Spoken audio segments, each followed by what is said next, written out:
အားလုံးပဲမင်္ဂလာပါကျွန်တော်ဒီနေ့မှာတော့စီဝမ်မှာရှိတဲ့ဓာတ်ရဲ့တီနီယာတွေကိုပြပြပေးပါမလို့ intro လေးပြီးရင် video လေးကိုစလိုက်အောင်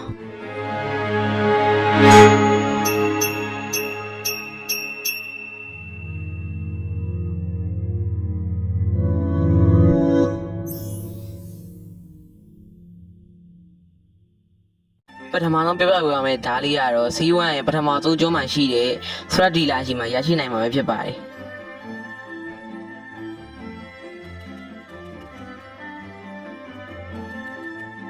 ဒီမှာကျွန်တော်တခြားပြပေးထားပါတယ်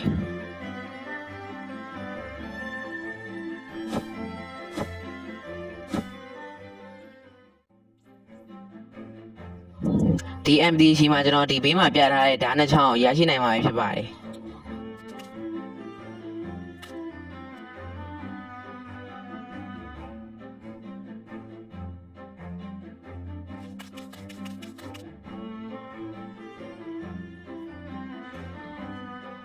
ဒါနဲ့ချောင်းရဲ့ scale fat တွေကိုမစမ်းပြတော့ဘူး brother တို့ဘာသာပဲဝယ်ပြီးတော့စမ်းကြည့်လိုက်တော့အဲ့တော့ကျွန်တော်တို့နောက်တော့ကျွန်းတကျွန်းကိုသွားကြမယ်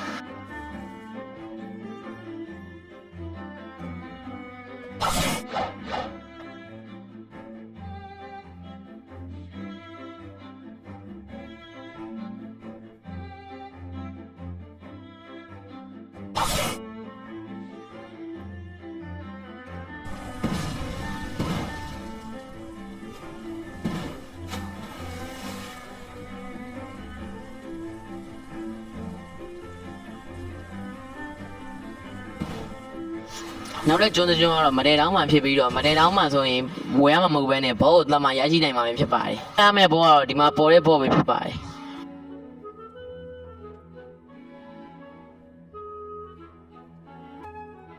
အဲ့ဒီဘောကိုတတ်ရင်တော့ကျွန်တော်အခုကင်ထားတဲ့ဓာတ်လေးကိုရရှိမှာပဲဖြစ်ပါတယ်ဗျ။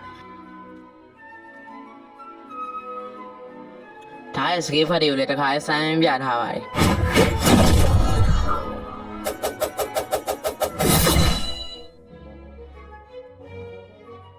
ကဲတော့ကျွန်တော်တို့နောက်တော့ကျွန်းကျွန်းသွားလိုက်ရအောင်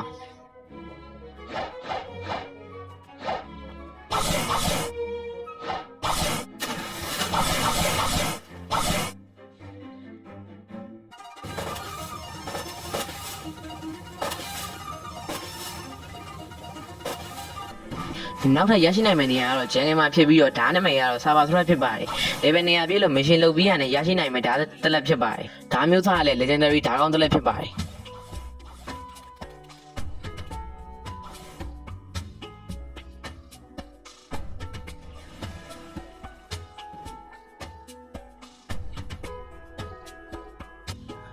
ကျွန်တော်ဒီမှာဓာတ်ဖတ်တွေကိုစမ်းပြပေးထားပါတယ်ဗျ။ဒီဓာတ်စီဝါမှာရရှိနိုင်တဲ့ဓာတ်တွေက scale fat လာတော့လို့ဓာတ်လို့တော့ပြောလို့ရတယ်ဗျ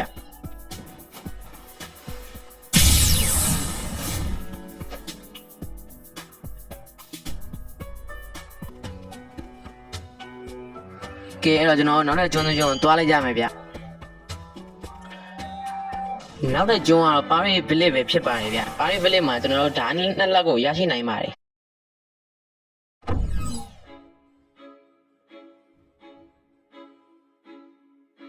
ကျွန်တော်တို့ဒီ MBC ရှိမှကျွန်တော်တို့ဝယ်လို့ရမှာပဲဖြစ်ပါတယ်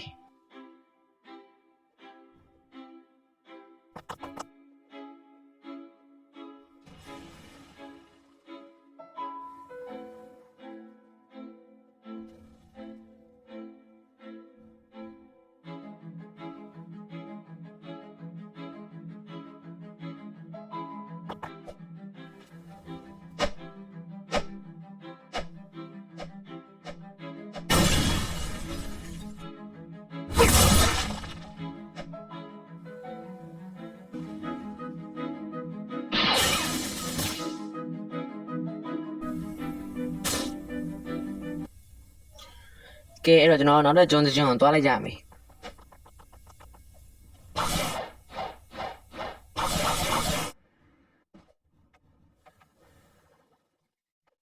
ကျွန်တော်နောက်တဲ့ကျွန်းကျွန်းကတော့ Frozen Village ပဲဖြစ်ပြီးတော့ Frozen Village မှာလည်းနောက်တဲ့ဓာတ်နှစ်ချောင်းရရှိနိုင်မှာဖြစ်ပါတယ်ဗျဓာတ်နှစ်ချောင်းလုံးကိုလည်းဒီ MBC ရှိမှာပဲဝယ်ရရှိမှာဖြစ်ပါတယ်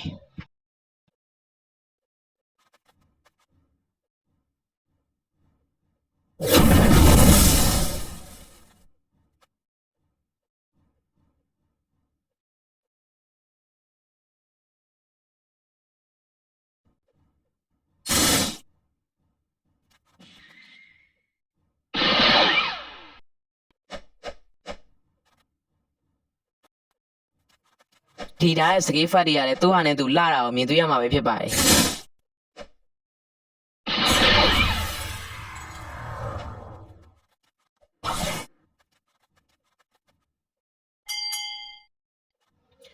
ကဲအဲ့တော့ကျွန်တော်နောက်တော့ကျွန်းကျွန်းကိုသွားလိုက်ကြမယ်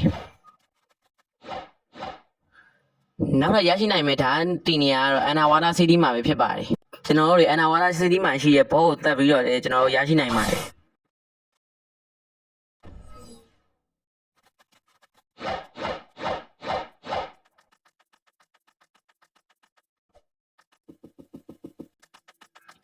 တမ်းမဲ့ဘောကိုလည်းတေချာပြပေးထားပါတယ်ဒီဘောကသွေးနှစ်သက်ပါရှိရကြောင်းတက်ရတော့ခတ်ပါတယ်ဒီဘောကိုတန်းရရှိနိုင်မယ့်ပစ္စည်းလေးကတော့ဒီလန်လေးပဲဖြစ်ပါတယ်ဗျဒီလန်စကေးဖတ်တွေလည်းတေချာဆမ်းပြပေးထားပါတယ်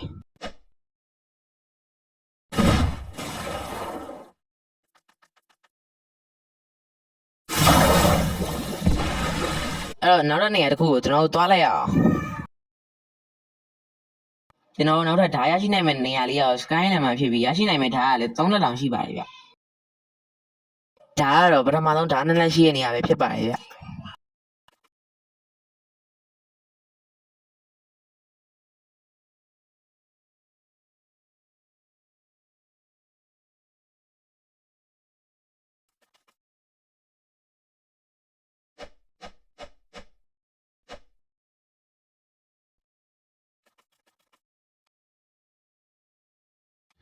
နောက်ထပ်ဓာတ်တစ်လက်ကိုဝယ်ဖို့တော့ကျွန်တော်မှပတ်စံမရှိပါဘူးဗျအဲ့တော့နောက်ဗီဒီယိုကြရင်ဒီဓာတ်ရဲ့ fat တွေကိုပါကျွန်တော်တခါဆန်းပြဖို့ပြီးသွားပါမယ်နောက်ထပ်ဓာတ်တစ်လက်ကတော့ sky ရဲ့လည်းဒီပေါ်မှာရှိရပေါ့နော်ကျွန်တော်သွားရနေရလေးပဲတစ်ချက်တော့လိုက်သွားလိုက်ဗျ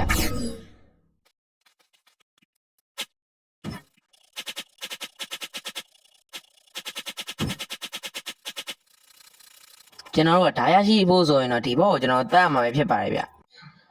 ဒီဘောကိုတက်ပြီးရရှိနိုင်မယ့်ဓာတ်မျိုးစားလေးက legendary ဓာတ်မျိုးစားလေးပဲဖြစ်ပါတယ်ကျွန်တော်ဒီမှာဓာတ်ရဲ့ scale fat တွေကိုတေချာဆမ်းပြပေးထားပါတယ်